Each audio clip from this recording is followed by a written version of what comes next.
Yo, yo, yo. Hey, guys, welcome back to another awesome edition of the Best Practices Show podcast. You ever thought to yourself, I don't know how many days of hygiene I should have in my practice? Should I expand?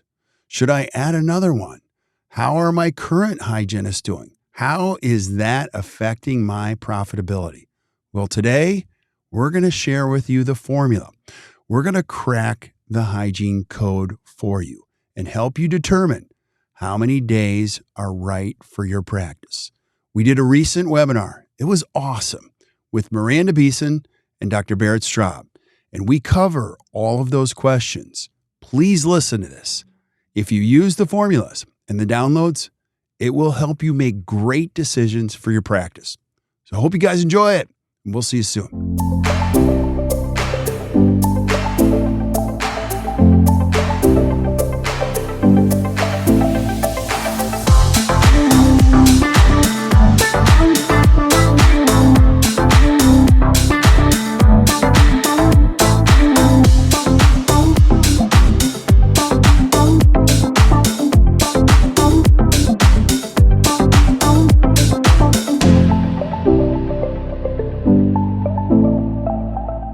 Cool. Well, I'm excited you guys are here. Welcome to the webinar. And this is just another great educational piece in our work to make sure that we're providing a lot of value, help you guys create a better practice and better life. And a program note, Heather Crockett was originally scheduled as our featured guest, and she has influenza B. So we told her, take a break, rest up. So I'm excited to, part of the deal here is all-in attitude, and we jumped right on. And I'm not a hygienist, but you will glean some expertise today from some very, very sharp people. So let me go to the beginning here, and we'll get started. So, and if you registered for the webinar, can you guys see my screen now? Okay, on there. Yep. You'll notice you have been given a golden ticket. Now, one of the coolest things that we've done in the last couple of years, if you're not aware, is we've created our own study club. It's called the To the Top Study Club of some of the best thinkers anywhere in the country. I never wanted to be the smartest person in any room, and now I'm not. Well, actually, I was never the smartest person in any room, but it's very cool to learn from some of the best minds in dentistry. Dentistry is very lonely. It can be a struggle to run your own business. Don't try to do it on your own. And so we meet quarterly. It's one day every quarter on a Friday from 8 to 3, where we give you the best information and synchronize your thinking. And so you can go back and be a better leader for your team. And we love it so much. And it's growing now into 2 groups. It's amazing and we're so proud of it that we have a golden ticket. And you can come for free. Check it out. Hang out with us. Gather all the information. If you don't love it, you don't have to stay. I know that won't happen. But if you want to come, you can check it out. And our next workshop is on January, 26th. It's that Friday. Anything you guys would add, Miranda, Barrett? Well, Kirk, tell the audience and we want them to sign up for this, what's going to happen after they do so? How do they get into the room? Very good. Very good. So you will, once you get into the room, you have to sign up for the ticket actually. And then Gina will reach out to you, and Gina's going to arrange everything. She'll be like your personal concierge and get everything set up. Now, there are some dates that are pretty full, so we just can't say this date will work or this date will work, but she'll take you through the process. She'll make sure that you have a seat. We'll make you feel very welcome. So you do have to fill out the form, and then Gina on our team will take you through all of the steps, one step at a time. So Gina's going to reach out with an email to start. And so answer that email, and then she'll guide you and find a date that works for you. So we'd love to have you. So join us. Absolutely. And you won't be a stranger. Nobody that comes to our community is really warm, welcoming community and open arms. So you don't have to be afraid. Come on in. Absolutely. You won't be a stranger, and you certainly won't be disappointed. Another thing that's on the way, and this is not public yet, this is really just for our clients, is we've created something called the Best Practices Association. It's really everything best practices, a great community of people that share great things. It will be available for the public soon.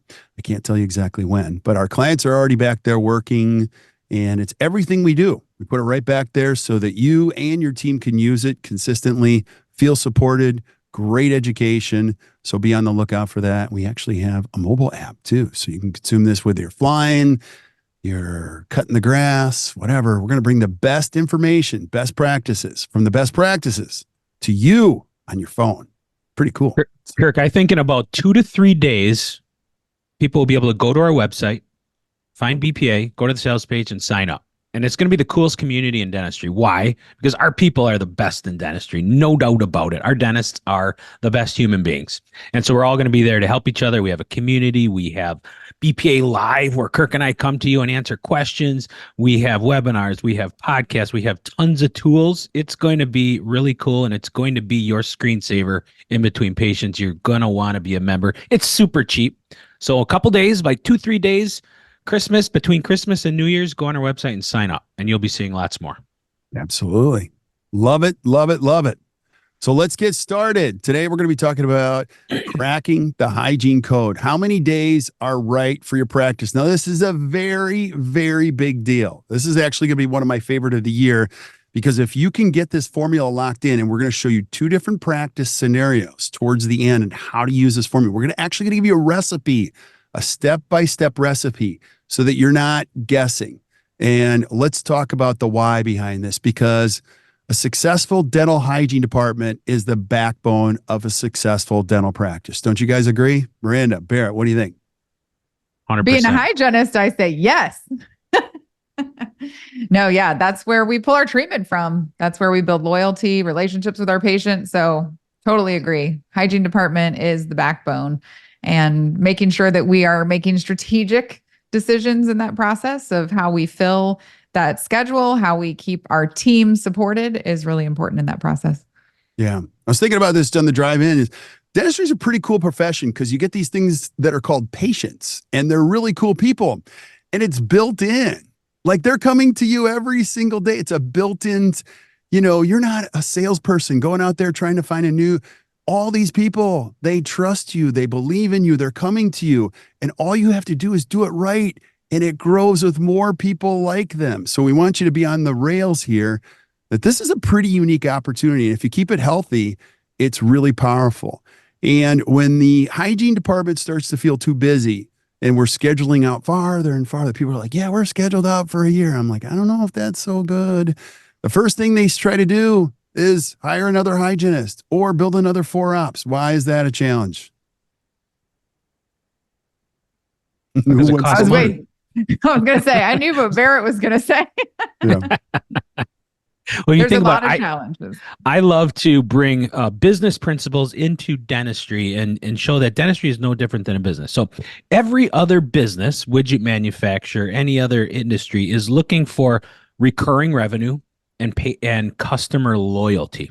We have recurring revenue built in the form of certainly membership plans, but our hygiene department is a couple things. One, it's recurring revenue. Patients are coming back, and those are our most loyal patients. They are saying, just by making appointments, I see you, I believe in you, I want to do not only repeat business, but be loyal to you. Now, every business, like day 4 in business school, will be like, nurture your existing clients or customers more than you put effort to finding new ones. So we in dentistry pay a lot of attention to new patients, new patient experience, finding enough. And we certainly need that because there is attrition. If we just did equal effort and focus on nurturing our most loyal patients, the ones that are already in our chair, we would have the need for more new patients would decrease just a little bit. Absolutely. Absolutely. Now, there's in like Barrett said, and like Miranda has pointed to, there's a lot more to this. And we're going to take you through it. Now, I am going to ask for a favor from Barrett, Miranda, if you guys would post the CE credits to the feed. And then also we have several downloads we're going to give you today, like a block scheduling tool, patient identification tool. And I want to make sure you guys get all of that. And if for some reason you're watching the replay, you don't get that, just send us an email and we'll be so happy to send it to you. But the first thing we have to do before you do anything, I know you feel stressed. I know you're like, oh, there's patients everywhere. We're booking really far out. Is every decision should go back to what it means to your core values. You're going to find that these are great principles. So you can say, what are my core values? Because you're going to be confused if you're listening to any podcast today. You're part of any Facebook group. Everybody's telling you, grow, add more ops, get a second location. And that's great if that's your value system and that's where you want to go. But you have to do what's best for you. I don't like the idea of supersizing. I like the idea of right sizing. There's a right number of people I want here and a right number of activity that I want. And all of you that are listening, they just have to figure this out. And a lot of times it fits with your core values. And the reason they're so important is they're your gut check to make sure that you're making the right decisions. Here's why. There's a lot of times you do something, you go, this isn't even me, but I'm going to do it anyway because I got to make some money. And that's the ickiest thing ever because you have to keep up with that decision. One more thing I'll say about making a decision in dentistry. Once you add the 4 ops, it's hard to pivot back. You go, man, remember how simple it used to be? Now, you might feel like I'm a little anti-growing. That's not the case. It's like once you start building something, it's really hard to take away that concrete and the new construction and all these decisions. So all we want you to do is make really good decisions that are congruent with your value system. And you're going to watch things get better all the time. And so it's important when you're growing in size, not only practice, patient-based, team size, facility, it doesn't fit your visions. It may not be the right time to hire another hygienist. I love hiring a new hygienist. I love adding the right people to practice, but it's got to be on the right thing. Now, one more thing I'll point to, because we look at a lot of data. And if you've been watching anything we do, we've been pulling this data from the ADA health policy. And they polled a lot of dentists and said, hey, listen, looking at the next 6 months, what are your 3 top challenges facing your dental practice? Now, if you're watching the screen, 66% of dentists say staffing. I don't like the word staff, but that's what they call it. People are having team challenges everywhere. So the whole idea of adding another hygienist, you might be ready for it, but it's not going to be easy on the other end of things. It's a natural challenge that's out there in the world. And it's hard to find anyone who isn't hiring. Everybody's hiring right now. So be careful before you hire. Anything you guys would add before I go on to patient ID system? No, keep going. You're doing great. I like to talk a lot. I love this stuff. I'm very opinionated. So maybe in the last webinar, we did the hand things. I put the hand raise emoji. Hands, Yeah, raise hands when you have. It was up the whole time, but that's I okay. know. I didn't stop talk. talking. You're like, okay, gosh, we're good. We got to get through this. A patient. Now, one other thing too is you got to figure out who you want in your practice, and we actually have a patient identification system. We're going to put that in the chat. You can use it to start identifying, and you just can't say more patients. You don't want to be everyone's dentist, do you? You don't want to be everybody's hygienist. Your favorite people care about the same things that you care about. And when you have the right people in the chairs, it's amazing how much more effectively things work, how much you enjoy your day. You hate a day where most of the people in your chair, you're like, these aren't even my jam. I mean, they don't even want comprehensive dentistry. I just try to. So you got to get the right people in your chair. And it starts with an identification system. So we've got a download that you can use as a guideline, but you're basically going to put them into a couple categories. Your A patients, your B patients, your C patients. Now, everybody does this. Airlines do it. Restaurants do it. Your A patients, that's where 80 to 90% of your production comes from. Your C patients, they're not bad people. They just don't value what you do. They often frustrate. So if you look at this graphic, if you're watching the webinar, 80% to 90% of your production comes from A patients. 80 to 90% of your frustrations come from C patients, but yet you're flooding your practice. And you think everybody knows what you want. No, nobody knows what you want. That's why you have to create a system that shows you, hey, these are the people that show up and they pay. We're going to call them A patients. People that don't show up and don't pay, it doesn't mean they're bad people. It's just that we don't want them in our practice. Here's why. I like to call people that are C patients damaging dollars. Their dollars better off not collected. Because once you start collecting them, you're losing money. They're frustrated. You might not even be collecting them, especially if you're heavily on PPOs.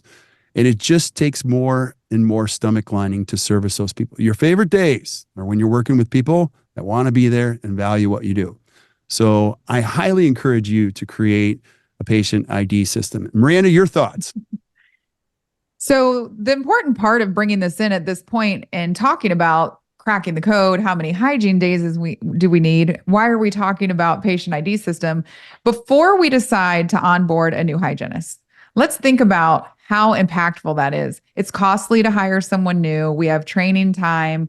If we have a small team, we have a culture fit. What if they don't work out? So before we go down that path and possibly encounter other roadblocks, let's first look at, are we just hiring someone so that we can continue to accommodate these patients that, like you just said, are damaging dollars to the practice? So the important part of bringing this in at this point is to say, we're not saying don't hire another hygienist. You may need one. And we're going to work through that in this webinar on how to determine that. But the first thing to think about is we have too many patients right now. We're scheduling too far out. But what if we started to eliminate some of those patients that are stressors to the practice, that we are expending extra energy trying to collect or calling repetitively to remind them or confirm their appointment?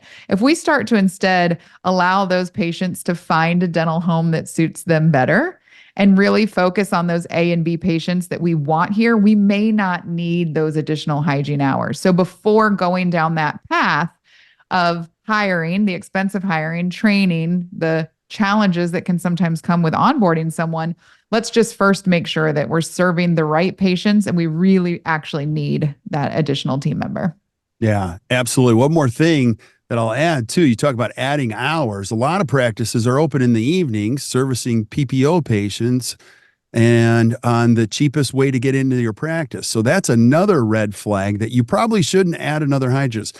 The whole reason you went into dentistry was to have a life. And so figuring out this formula, and I'll tell you, once you get your feet underneath you or you work with a great coach, you can start to figure out the math and you can be wildly successful. You don't need to be grabbing at every patient and adding more hours, coming home more and more exhausted. So, and that kind of fits into our next point about this is we created what's called the PPO roadmap. Now you're all going to get a copy of this, but here, if you're participating at any level, here's what I'm telling you. It's infiltrating your practice more and more every day, just kind of creeping in slowly and slowly and slowly to a point where you don't even notice it. And now you look at your write-offs and they're sky high. And now your only game is like more and more and more. We got to produce more and more and more. What you're doing is you're not collecting as much. You're collecting less and less and less because, reimbursements aren't going up. They're going down. Some people are writing off as much as 42%, which means you're working at least 1 out of every 3 days for free. So please, this isn't anti-PPO. Maybe it is, but we're finding more and more people are just wanting to get paid their full fee for what you do. And here's my last thing on this. What you do is so valuable in dentistry. As a dentist or as a hygienist, you have to believe that money spent on dentistry is one of the best investments a human being can make. You should never say to yourself, well, we're just dentists or we're just hygienists. We should probably be cheap. No, that's not why you're listening to this webinar. You're really good at what you do. Charge for it. And a big piece of that is the PPO roadmap. And so you can go back and look at some of our previous webinars where we go through this, but it's a very, very valuable tool where you can see where you are in this game. It'll frighten you. Now I'll warn you, but you can now start to do something about it. So, hey, Kirk, just real quick. One, I think you need to make Miranda and I hosts because we are unable to post any CE information. So let's start there, and then we'll try to get everyone their CE credits. Secondly, summarizing this, really, if your chairs are full months and months and months out, that's a good problem to have. And it's at that point we have to dig into the data and say, are the butts in those chairs all the right kind of patients I want there? And instead of adding capacity in the form of providers, hours, et cetera, that may be necessary. If you can say, I am filled with A patients that all pay me my full fee, amen, go nuts, add providers, et cetera, et cetera. However, if you're booked out months and months, I want us to think about this part of it. If we're booked out months and months and months, and a lot of those are C patients and or patients that give us just a fraction of our fee, we're actually harmed more than we think because there are A patients calling our practice saying, I want to come to you. And we say, I'll see you in 6 months, and they go elsewhere. And so if our seats are literally filled with some of those C patients or undesirable patients, before we add anything, let's do the data. Let's do the research. Let's figure out who's in these chairs and see if we can, before we add anything, massage it so we have more capacity to bring in the A patients, more capacity to nurture our best patients. And then secondly, we also have to know, yes, we are booked out 7 months. But what happened the last 3 weeks? Did that 100% capacity cancel and we're actually at 87%? Because 87% and 100% are very, very different. And often we will see practices who say, I'm booked out X amount of months, but retroactively, if you look back at the last month, the day of cancellations and no-shows take a huge effect. And if we just worked on that before, again, we add more chairs and more people only to be 85% full. So there's two kind of things to think about before we make this rash decision of adding hygienists and hours. Yeah, so well said. And then just to piggyback on what Barrett said is, we've got to have one thing. It's called data, because the data can tell us so much. And it tells us when it's the right time. So we're going to show you how this all works. And like I said, we're going to give you an example. But you can find out when the right time to add hygiene hours would be to the practice, not just feelings. If you're just using feelings and no data, it's just very emotional. And it's a very poor way to make decisions. And you start to throw people at efficiencies. So don't do that. And you know why? I've done that before. Don't do that. And then we also have what's called the capacity tracker. This is one of the core tools here that we teach at ActDental. Now, the capacity tracker is very important. I'm going to show it to you in a second. But there's capacity issues. And I'm pretty opinionated on this, so hang with me. You got to get the maximum capacity, which means every chair in your operatory is full almost every day you work, for the most part, with what you want. But it doesn't necessarily mean just that. In almost every dental practice, maximum capacity is an issue of two things. You got to be aware, what does that even mean? And then you got to be willing to do it. So here's what we're going to do. We're going to give you a tool to make you aware. Now you got to use the tool, because I give it to people all the time and they're like, yeah, I got it somewhere.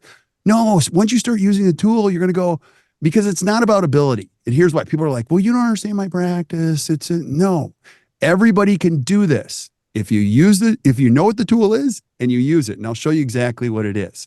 It's a real simple thing. And I'll tell you where we got it. We got it from Dr. Barrett Straub. It's a simple, here it is. You give it to your hygienist once a month. And on the left, they have the days listed out for the month. And then they have hours available and hours with butts in the chair. And that's it. And they do the math at the end of the month and they turn it in. And here's what we wanted to determine. What percentage of this time did you have patients in the chair or butts in the chair? And you're going to come up with a percentage. And your profitability is directly impacted by optimizing your capacity. Here's what's so cool about this tool. It's just a tool. It's just data. We're just talking. Your favorite hygienists are going to love it because they're never going to want to turn this in and have it say 72% at the bottom. So it's an important tool. As you start to use it, you're going to learn a lot. You might have one hygienist that's at 92% and another one at 72%. Celebrate that. There's something going on over here that we should probably learn across the board. So, and the other thing I want to just share about data is that once you start tracking this, it's not about perfect. If you're a hygienist and you go, man, I'm at 72%, great. At least you know where you are. Now let's go to 74%. Let's go to 78%. And if you have all of your hygienists at 92%, I promise you, they will come to the doctor and go, stop. We have too many patients. Miranda, your thoughts? I just want to make a point too, that a lot of times when we look at this data, from a coach's perspective, what I hear from teams is we take it personally. Doctors may share on our coaching calls, my hygienists were tracking capacity and they started to get really discouraged by the numbers. They started to feel really defensive about the numbers. And I just want to make sure that we point out here that when we're looking at these numbers, what I love about the capacity tracker or any other tool or system that we implement, the person is not the problem. If we're at 72%, it's not poor Susie. It's not Susie's problem that she's at 72%. There may be a role that Susie can have in improving that number. It's somewhere within our systems that there's a problem. If we're at 72%, we either have an issue with building value, or we have an issue with our cancellation system, or maybe we have an issue within our recare system, which I know we're going to talk about shortly.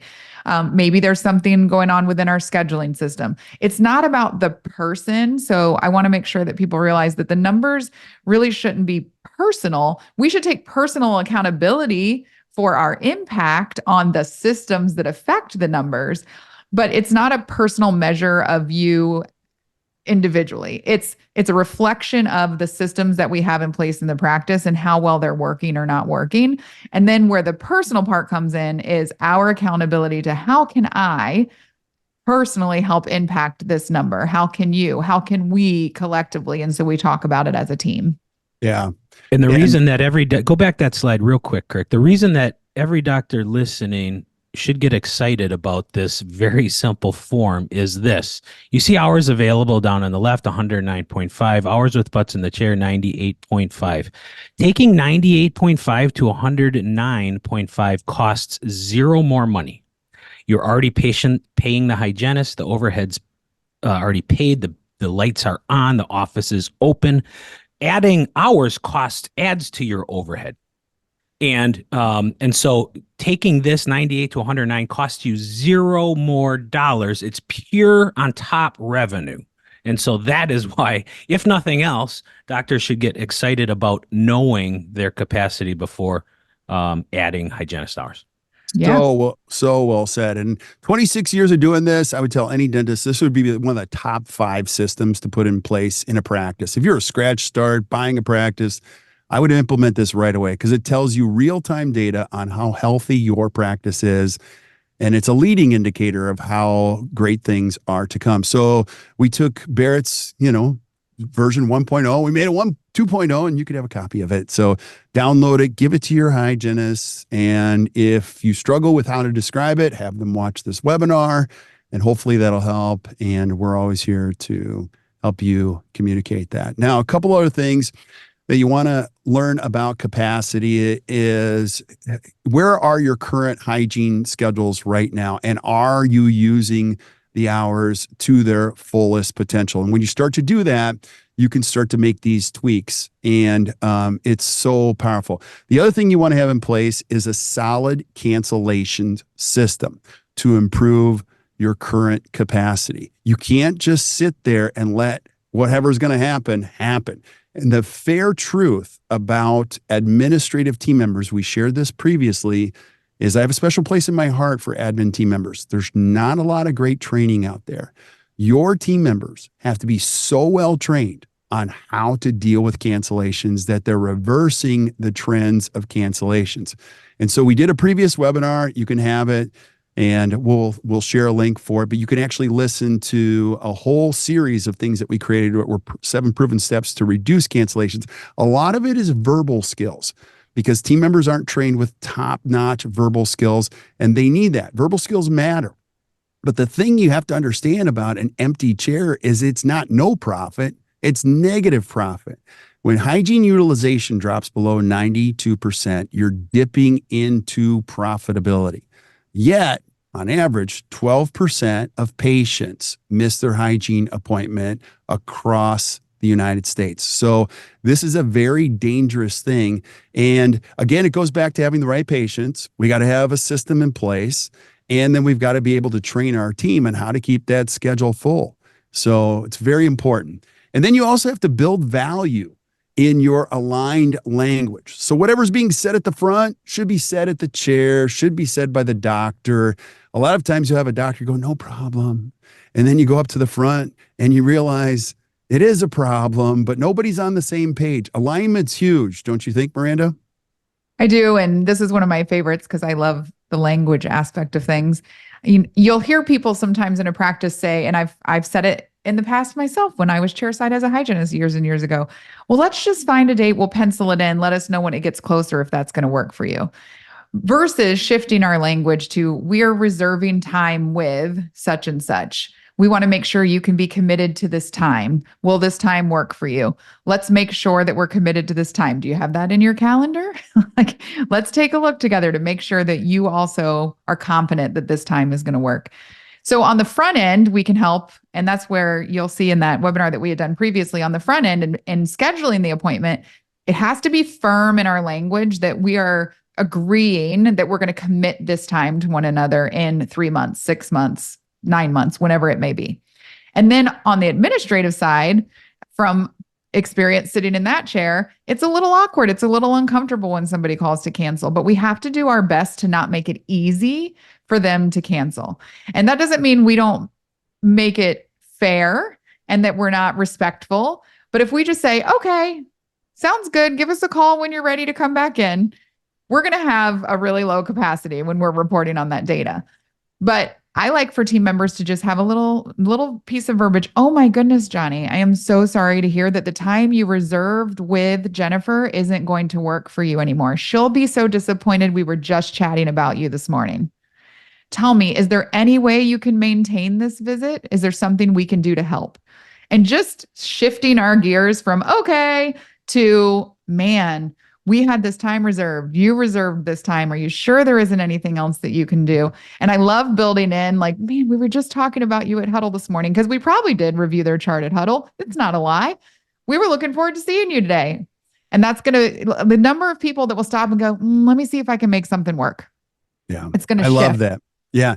We have hours and hours and hours of this stuff. And again, this stuff is designed to help your team. And one of my favorites is what Dr. Barrett Straub, what he trained his team to stay at the front. You can't make it. Is there any chance you can make it? Well, let me go back and grab Dr. Straub and let him know you're not going to make it. And they'll go, now you won't save all of them, but you're going to let them know this is not okay. You can't let people cancel on you. And so it's important that somebody's got some great thinking up front to keep that schedule full.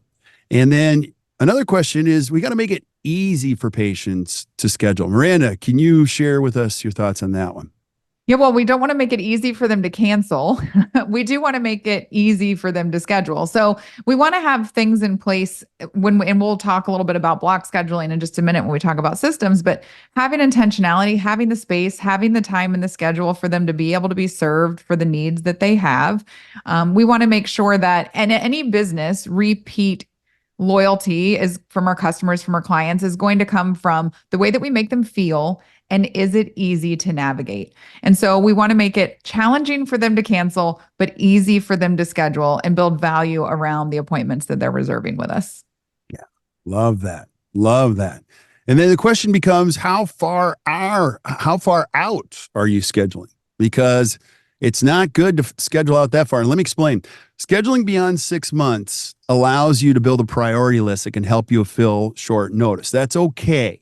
And that's a good way to get started. But there's a fine line between having an opportunity at 6 to 8 months and having your next opportunity at 10 to 12 months. Now, this is a really important concept. Either one of you want to mention some thoughts on that?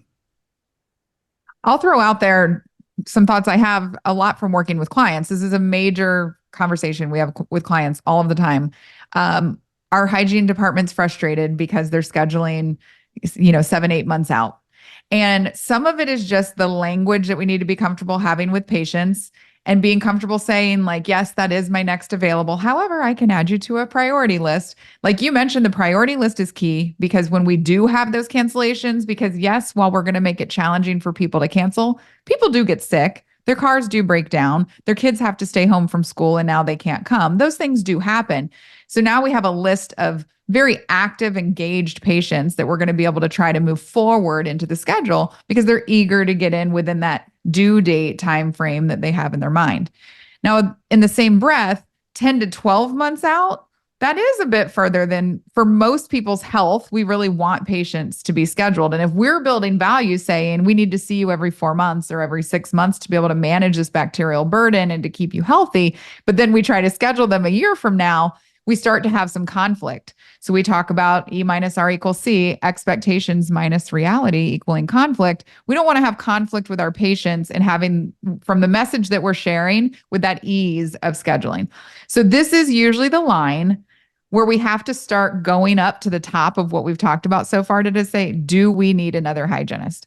Because this is going to be the driving force to a doctor, is when the hygiene team starts coming to them and saying, I can't get patients in a reasonable amount of time. You need to hire someone else. And the doctor's like, okay. But if we give them the tools to say, okay, let's check this first. Okay, let's check that first. Do we have this system in place? Have we checked our capacity? Are we really maximizing the hours that we already have? And if we're doing all of these things that we're talking about today, and we're still at 9, 10, 11, 12 months out, now we need to look at this formula's recipe and start to see maybe we do need to bring another hygienist on board. Yeah. And I'll just say this. If I was an executive strategist for a PPO company and I didn't care about dentists, I would call this the hook. Like, all we got to do is get some dentists to start booking out PPO patients 10, 11, 12, 13 months. And now the pivot is impossible.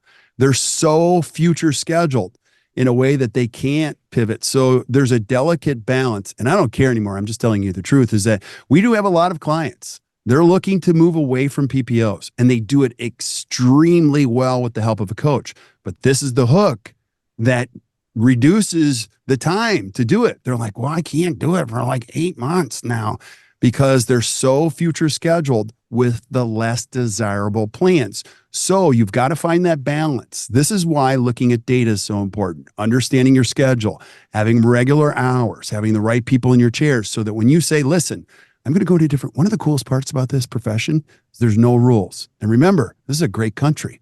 You can practice however you want. You choose your direction, you understand your numbers. And now with patients booked out 6 months, you can go, nope, 6 months, we're changing our hours. I'm going to start having better hours. We're going to start reducing our participation in this plan. So our goal is to point light to all of this stuff so that you can really create a better practice and a better life. Now, the other thing you got to have is great systems. You have to have things that are documented, agreed upon. If you don't have it written down, it doesn't exist.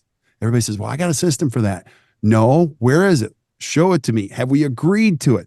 And then you got to refine it in your team meetings. So you've got to have documented, agreed upon systems that this is how we're going to do things, especially as your practice grows. Miranda, your thoughts? So this one's really important, because if we're deciding we're bringing a new hygienist on, let's make sure these systems are in place before that person walks through the door.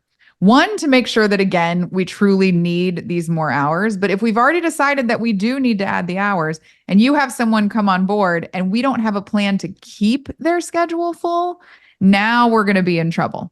Because now we're going to be in a position where we have this additional person who, as Barrett mentioned, it adds overhead, it adds expense to our practice. And we have to work that much harder to ensure that we're keeping that new team member, that new provider schedule full. And when we talk about onboarding versus waterboarding and just throwing them in there, having well-defined systems is going to set that person up for success, so that their role in making this new hire successful and making their role in the practice successful is already in place and established as well. So a big, big key here is we want to make sure that we have these things designed and ready to go and are in action and working.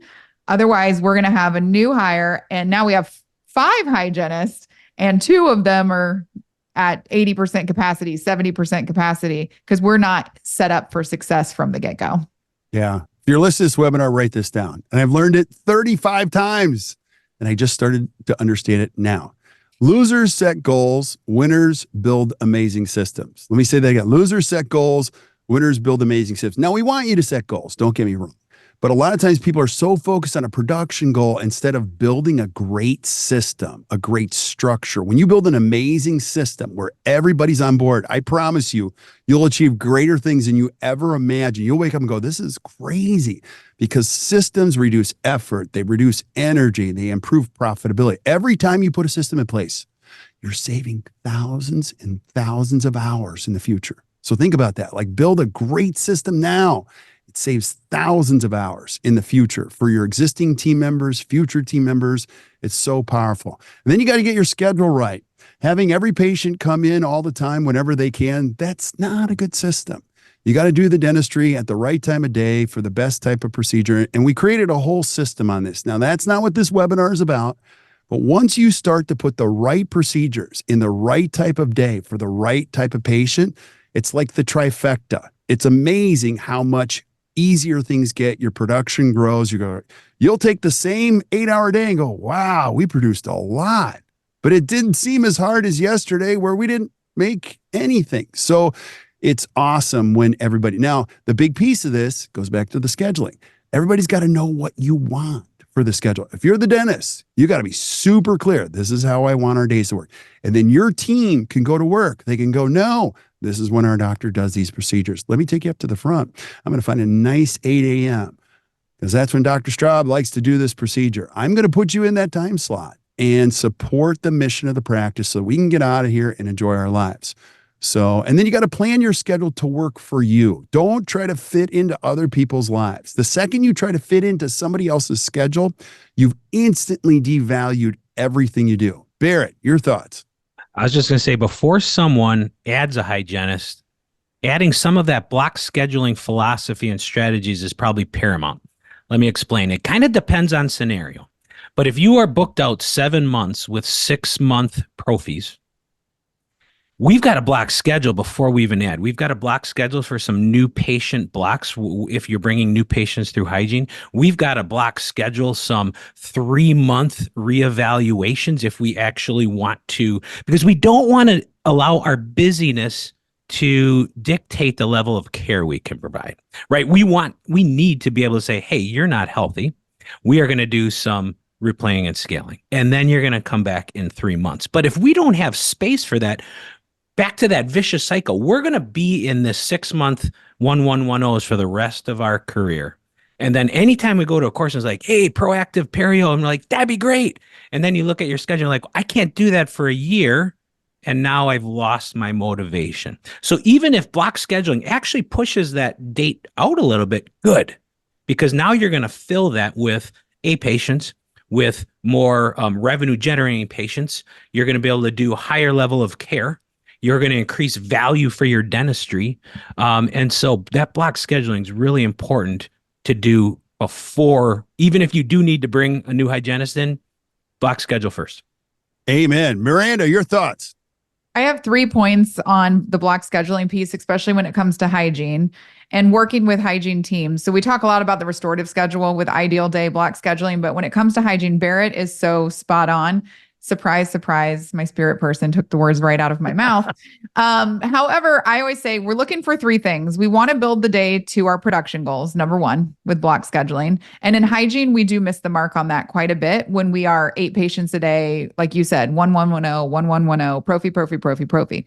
And then when we build the value and we start to create systems for diagnosing perio, we don't have anywhere to put them. So it's really, really important to build the periodontal blocks in, those reevaluation blocks in. If the doctor is seeing new patients, we need some initial to hygiene blocks held so that they can get into the hygiene schedule within a reasonable amount of time, because you're not going to start your dentistry if they're not healthy. So we have to build them into the hygiene schedule. And that's going to improve the profitability, the production of every single hygiene day. If we now are seeing a perio block for 90 minutes in the middle of that day, each day, the amount of production we're getting off of perio is much higher than what we're getting off of our 1110s. So number 1, we're building it to production. Number 2, it's going to improve our predictability and efficiency. And so what it's going to equate to is number 3, less burnout and chaos and frustration amongst your hygienists, which is going to build their loyalty to you and this practice. And it's going to give them a higher level of energy to commit to building and growing the systems and the patient relationships within your practice. When they're not running on empty, they're going to be 200% for you versus where they're struggling to just keep up with what they need to be doing on a daily basis. So I agree with Barrett. This is a pivotal, critical piece of this whole puzzle, is making sure that we have an ideal day built out day after day for the hygiene team. Totally agree. I'm totally picking up what you guys are putting down here. And you don't want to kill the golden goose. I mean, you have some amazing hygienists. You got to take good care of them. And when you have all this in place, you're not reaching.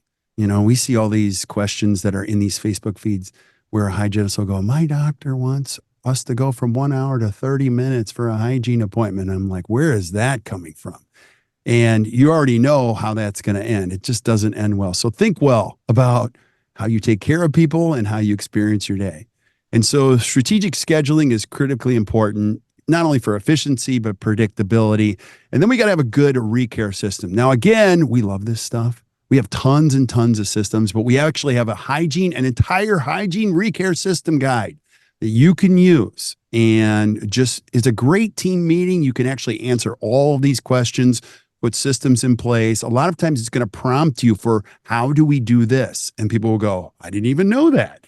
It's really important to follow the guide, because you can come up with aligned, agreements on how we do this and how we're not chasing down C patients and how we communicate. So make sure you have a system in place for that, and we'll give you a guide to get you started.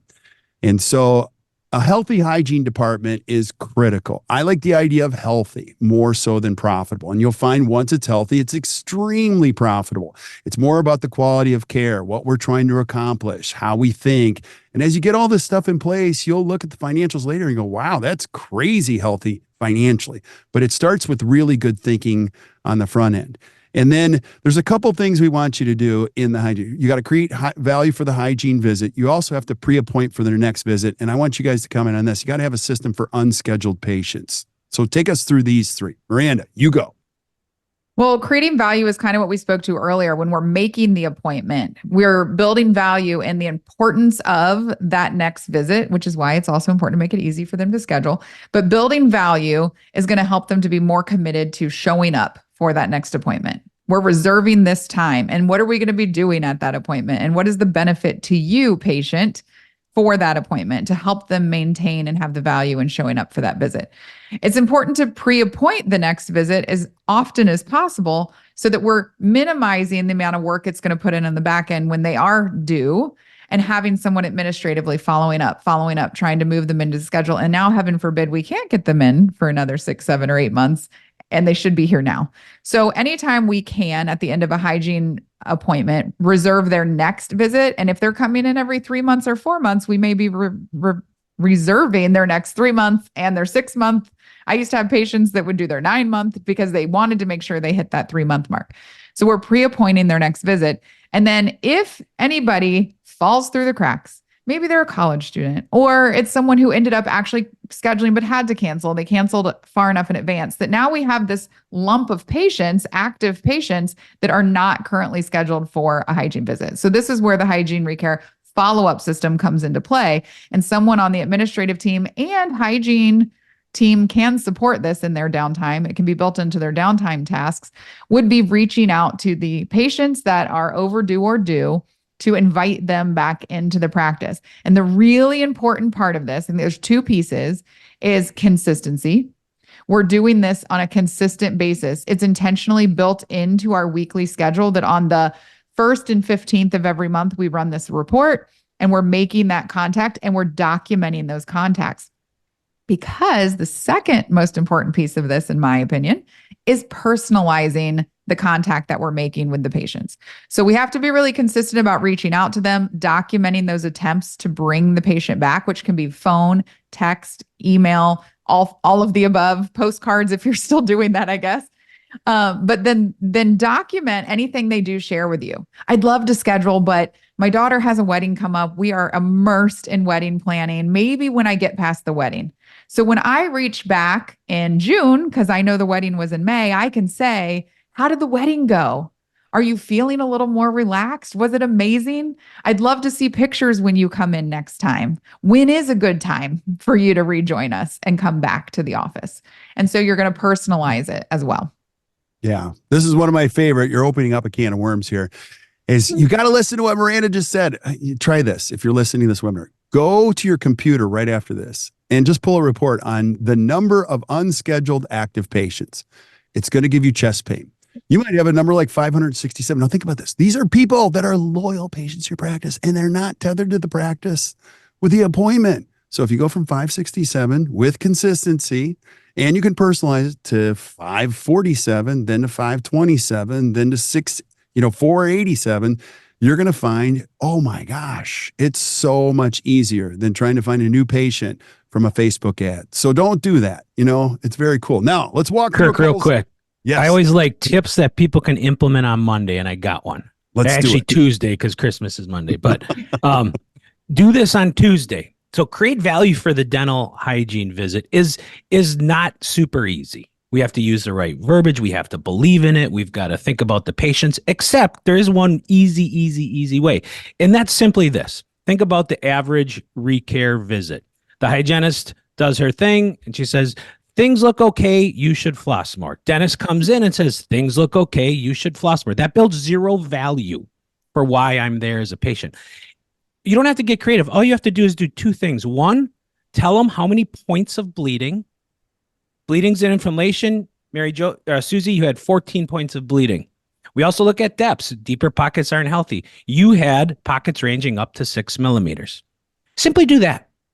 Because what happened towards the end of my career was patients are like, oh, doc, I come in and I go, I got 5 bleeding points, but they're all under 3. I'm like, good job. So the patients, people like data, people like scoreboards. We like to improve as human beings. So if nothing else, if you're working on your verbiage and it's awkward talking to patients about intangible things, just say, stay tangible. How many bleeding points? How deep are your pockets? And we want to improve them next time. And we're going to check them. Nothing more. Love that. Now patients have a reason to come back. I love that. Gosh, I hope you guys are getting as much out of this webinar as I am. So I love this stuff. And I work with these guys every day. So it's good stuff. It just goes to show you can't educate yourself enough about this stuff. It's great stuff. Love that, Barrett. So let's go through a couple scenarios. And before we do that, we're going to give you the recipe that we use. Now, it's not exact. It's a general ballpark. But if you follow this formula, you can actually come up with a number. So let me walk you through the Act Dental recipe for Kirk, really quick before you do it. It just made me think. So we were just talking about unscheduled active patients and a hygiene recare follow-up system. And what someone may say is, I don't want to call in a hygiene recare follow-up system because I don't have anywhere to schedule these patients for 10 to 12 months. So I just want to make sure everyone loops into how all of these pieces are pulling together, because as we jump into this recipe and we're talking about active patients, that doesn't mean all of them are currently in our schedule. So we need to just make sure we know we're trying to look at the potential, not just like what's happening right now. So we might be at 10 to 12 months out scheduling at only 75% of our active patients even in the schedule. So if we do start pulling and re-inviting the rest of these active patients back into the schedule, we might then be pushing ourselves at 13, 14, 15 months out. So this recipe is so important. Yeah. And it just made me think, we have an amazing coach. Her name is Jamie. And so if you're listening to this webinar, our goal, just get one thing. You don't have to do everything, get one thing. She took us through what's called the stages of change. And I realized that people can hear something for the first time, but they don't necessarily adopt it. It might take them a while, but as you're consistent, you stay connected to these webinars, you join us at BPA, you're going to be like, oh, I've learned this like 30 times and now it makes sense. And now I have some context and now I have a couple stories. Be patient with the people that are on your bus. They're not learning as fast as you are, or they didn't hear it the same way. So, I used to get impatient. I'm like, did you guys watch all this? Didn't you understand it? And they're like, we didn't understand any of it. Just get one or two things and slowly take them up this ladder. It's powerful. So one of those pieces up this ladder is this. Here's the Act Dental recipe for how many hygiene hours you need. The first thing you want to do is calculate the number of weeks the office is open and divide it by 2. So this is really important. And I'm very opinionated. You should never be open 52 weeks a year. That's silly. You can run a dental practice on 48 weeks a year or 44 weeks a year. That's why if you can't, something's messed up. You need a coach. Okay. So if you run it on 48 weeks a year, let's determine the math on that. We're going to divide it by 2. Miranda, your thoughts? Well, I just want to say, we're dividing it by 2 because most patients come in twice a year. Yes, very good point. See, surround yourself with great people. They explain things often better. Now, that's going to give us a number. It's called X, okay? The second number that we're looking for is Y, and that's the number of active patients that we have in our schedule right now. That could be 18 months, and coming out of COVID, it could be 24, 22 months, but usually it's about 18 months. And we're going to divide that by number X. And that's going to give us one piece of the formula. And I'm going to show you how this all comes together. And we're going to take Y and we're going to divide it by the number of daily working hours. So if you work 8 hours, if you work 7.5 hours, whatever that number is, it should be under 8 or under. And that's going to give us a number Z. And that's the number of hygiene days that you need. So let's go through practice 1 and then hopefully answer any questions. So here's a typical practice that we find.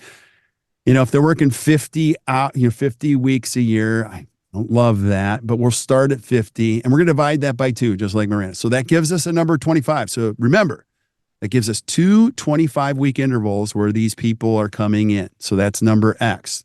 So we're going to take that number, and the number of active patients that we have is 3,200. So we're going to take 3,200 divided by 25, and that gives us 128. Now, we're going to take 128, and we're going to divide by the number of hours that we work, which is 8.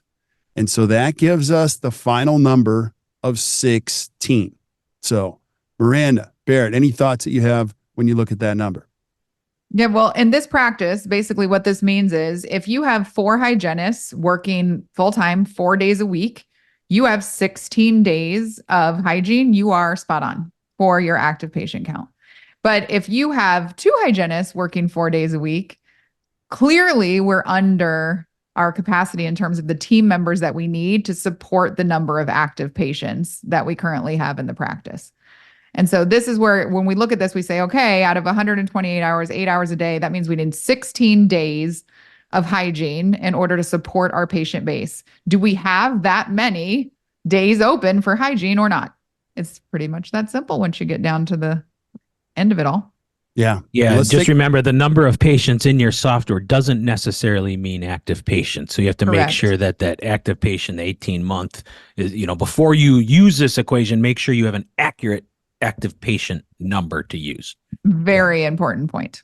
Very, very important point. So let's look at a second practice, a little bit different. So let's say this dentist works 48 weeks. Okay, we're going to divide that by 2, and that gives us 24. And this is actually my favorite number on the whole thing, because as you start to age, you're not going to want to work 48 weeks a year. You can start to say, listen, I'm going to work 44. Now I'm going to work 40 weeks a year. And now you can start to back into a formula that suits your life and what you want. And let's say we have 1,800 active patients. So we're going to take that 24, we're going to take 18 divided by 24, and that gives us the Y number of 75. And we only work 7.5 clinical hours a day. So 75 divided by 7.5 gives us 10 days of hygiene needed in a week. Thoughts on this formula? Yeah, really the same. This one really suits more of a lot of our clients who have shifted to that like 7 to 3, 7 to 3:30 time frame. They're working a couple less weeks out of the year. Maybe they have 2 hygienists. And so 2 hygienists 4 days a week are only giving us 8 days of hygiene. And we go, oh, I see now. This is why we're at capacity. We're at 95% or above on a regular basis. We have all of our systems in place. We're managing cancellations. And we're still scheduling 10 to 12 months out.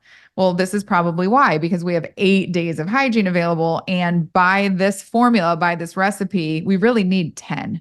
And that helps us to go, okay, so if we brought someone on part-time, or how would we manage trying to get to this 10 days available per week of hygiene service?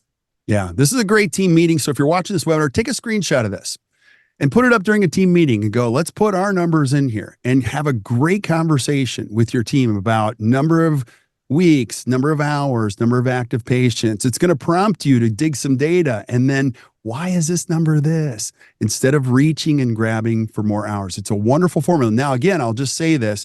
It's not exact, but it'll give you a general ballpark of some things to consider when you're building a better practice and a better life. And we got a couple final takeaways on this.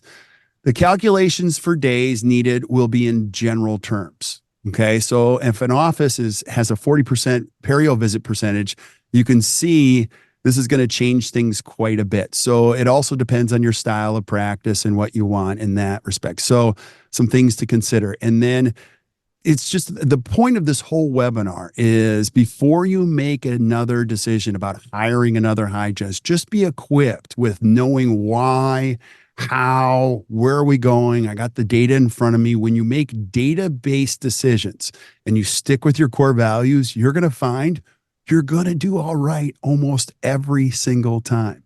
So you guys have any final thoughts before we say goodbye to everybody? The first one is really important, is just knowing, if you do see a lot of periodontal patients and the majority of your patients are coming in every 3 months, if you go back to the recipe, we're doing that at the average active patient count coming in twice a year.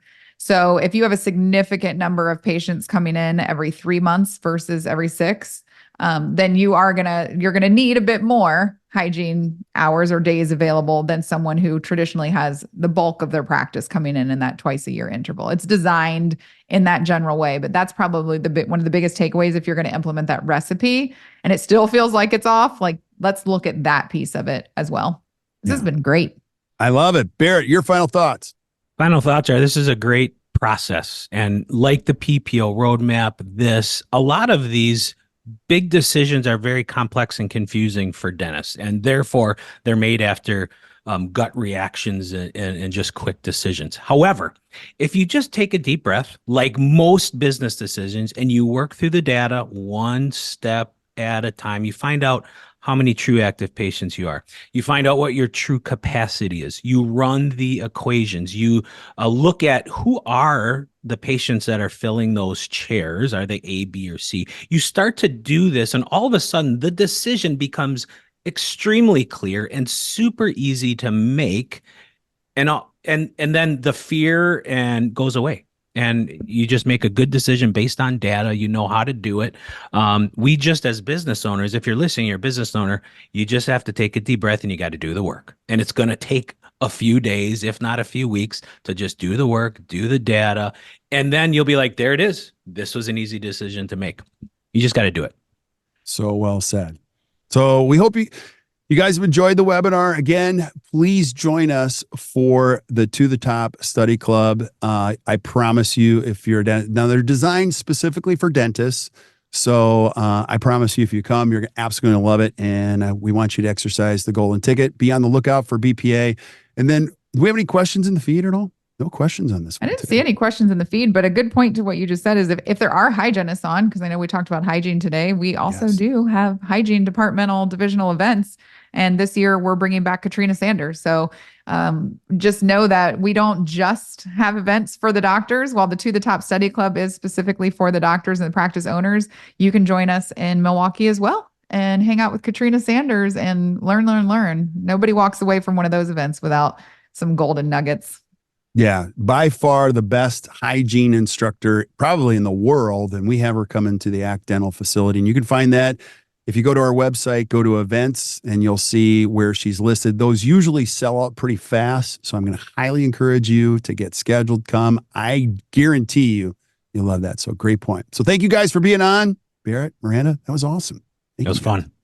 Thank you guys for joining us, and be on the lookout for other great webinars. We've got a whole lineup of great stuff coming your way after the first of the year. So until we see you guys next time, or you hear from us next time, keep building an amazing practice, an even better life. Thank you guys. Enjoy your day and have a wonderful holiday season.